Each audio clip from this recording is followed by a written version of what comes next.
We played this for you yesterday. If you missed it, we'll play it again. Micah Parsons on his podcast after the game. Actually, he did this, I think, on Monday morning, talking about the F Dallas shirt that George Kittle flashed to the crowd after one of his scores. Here's what Micah had to say. George Kittle had 3 touchdowns on us, and he posted this thing to IG. He said, F Dallas. I just feel like he's making it way more personal than it had to be. Kittle's my guy, but I'm going to say this. Laugh now, cry later. We got something for that. Just trust. If we see them again, just trust. And we're going to put it just like that. I ain't going to put too much on it. You're going to make it personal? We can make it personal. That's cool. It's funny because I actually don't think it's personal at all. It's interesting that Micah took it that way. Micah, you're not Dallas. Your name is just Micah. You're probably going to put on a different jersey someday. If I'm Dallas Goedert, I'm furious, to be honest. That's pretty good. Thank you. That's pretty good. Appreciate it. Yeah. What about DJ Dallas? We have yet, also works. We have yet to get response from either one of them. Okay. ... But yeah, man, like sometimes I understand you're emotional. You just got your you-know-what whipped. But like, play along. There's a rivalry here. He's playing to his crowd, but whatever. If you're offended, that's fine. I think it's funny that you think just trust. We see you again. It's going to be different. Deebo Samuel's like, no, it won't. How personal is it? It was already personal before the game started. Now, 42-10, I don't think you want to see us again. It might be a little bit worse. Wow. Deebo. I don't know what we trust.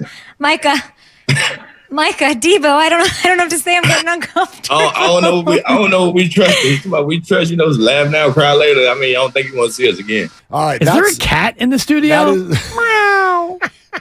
Was that Kay Adams? That was Kay Adams, but I don't know off the top. You're talking about right out of the gate. There was a weird sound.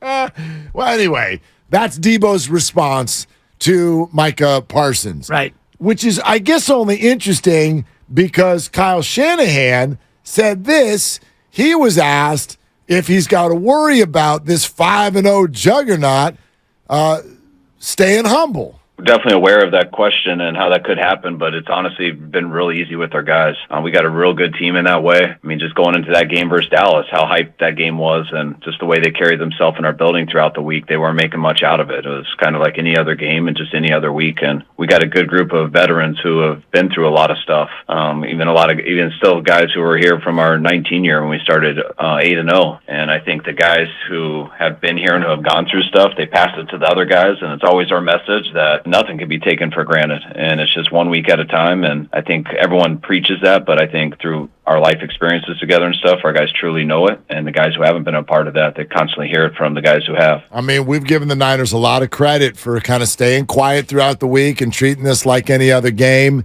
Look, Deebo was asked, what do you want him to say? He's also a wide receiver. It's a position that's got a reputation for squawking a little bit and being very, very out there and colorful and all of that. So there's nothing wrong here. But I don't know. I mean, if I had my druthers, I do kind of like the idea of the Niners just walking into the sunset being like, oh, I'm sorry. We didn't even notice you.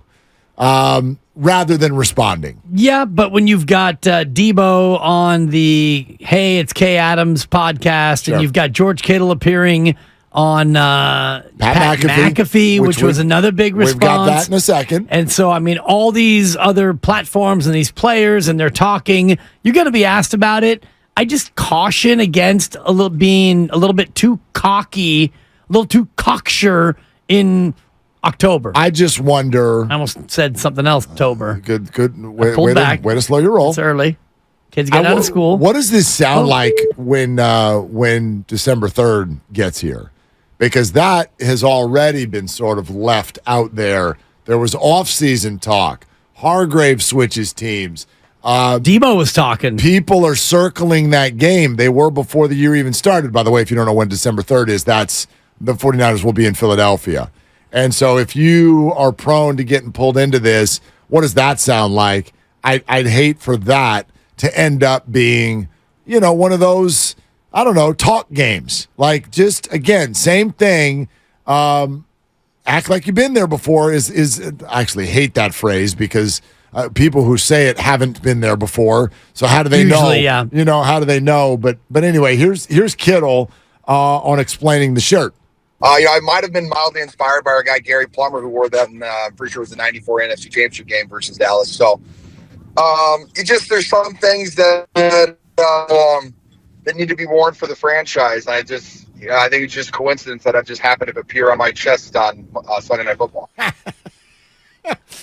Well, no, it wasn't. It wasn't coincidence. But yeah, I like what he said. That's for the Niner fans. That's for the Niners. It's not a shot at Micah Parsons. It's a shot at all the Cowboys. No, it's an It's acknowledgement. for the Niner fans. It's a nod to the past, but it's Yeah. also a shot at the Cowboy It's an fans. acknowledgement of the rivalry. Right, is in what a it is. very verbose and overt way.